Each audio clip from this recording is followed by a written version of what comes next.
today's episode of Leading Entrepreneurs, we have with us a very important personality who has achieved his entrepreneurial dreams 12 years ago, and that's over a decade. And we're honored to have with us on the program is Thumilan, the Group Chairman of Blue Ocean Group of Companies. A very warm welcome to the program. Thank you. And on an entrepreneur's point of view, could you elaborate on the marketing strategies Blue Ocean Group of Companies have used to reach this level of success? Blue Ocean itself, it's linked with the strategy. Our name created from the strategy, which is called Blue Ocean Strategy. Blue Ocean Strategy having two differentiation and also cost leadership. So these two components we are achieving through Blue Ocean Strategy. In the real estate industry, we are using the differentiation strategy as well as cost leadership strategy. Then the question is coming, how you are using the value addition or differentiation strategy. Since we have a prominence arm in the construction industry, link engineering, we maintain always the high quality construction as a member of the group. And also how we achieve the leadership, we manage the whole value chain. So therefore our name itself is a strategy. That's interesting to know as well, because it all starts with the name, isn't it? Exactly.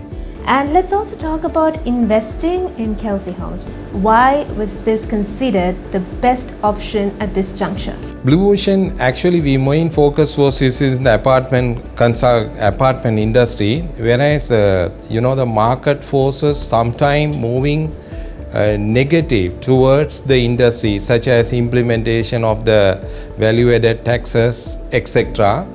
Not only that, and also we had always another customer segment, which is we are always losing in the past.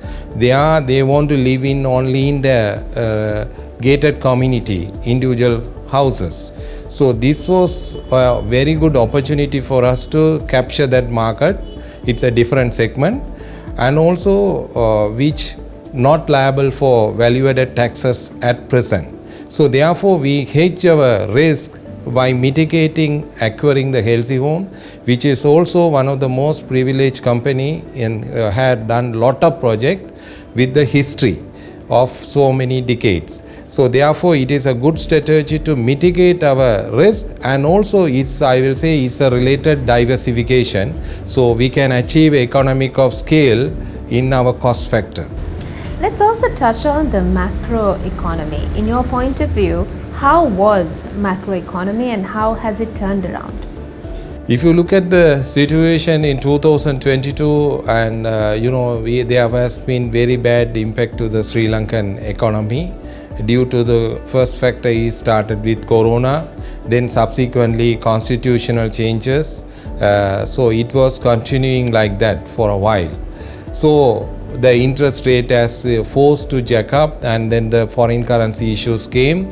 Basically our country, fortunately or unfortunately, declares a bankruptcy, even though the decisions may not correct, but it has happened. So but if you look at now after 2 years, we strategically position our country very well in terms of strategy, relationship with the international market, and moving our product. So if you look at the constitutional changes, Honorable Ranil Wickremesinghe became as a president of the country, took over and established the international relationship to move around, because IMF is coming to the scene, which is very important for the compliance. So we have gone to the compliance, and then from the IMF compliances, international recognition got it back.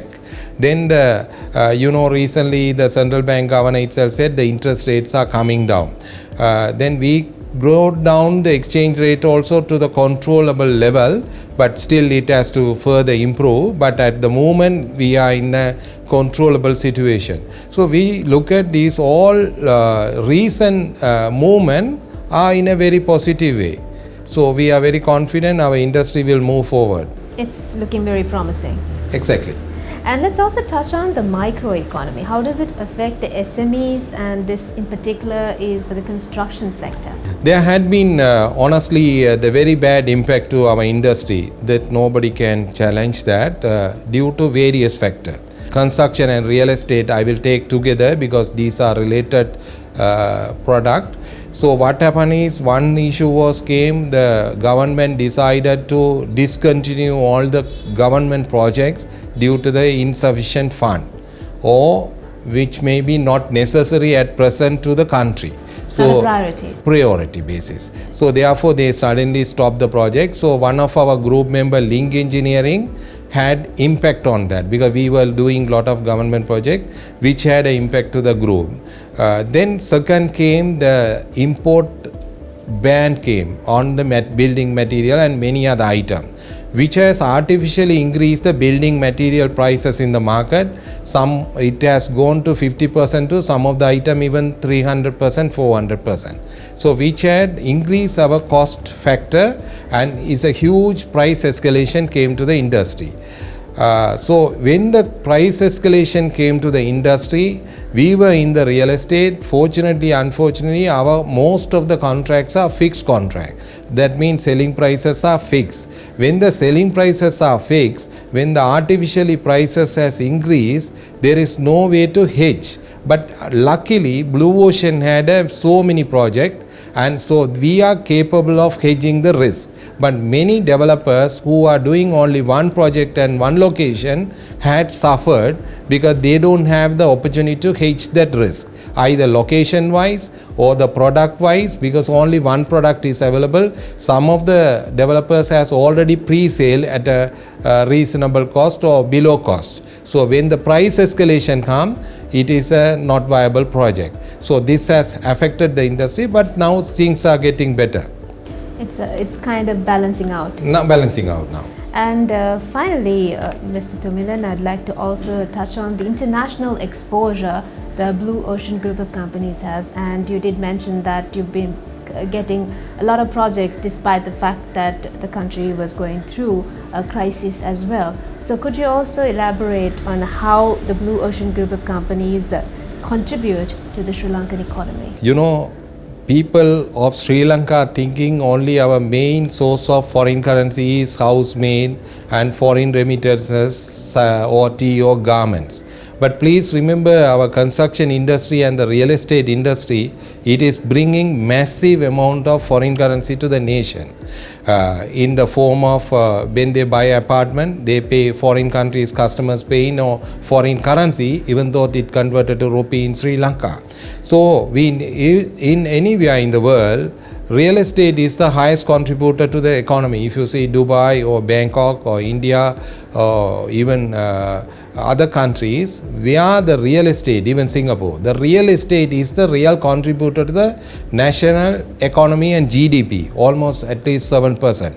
So we need to concentrate and support this industry to bring more money.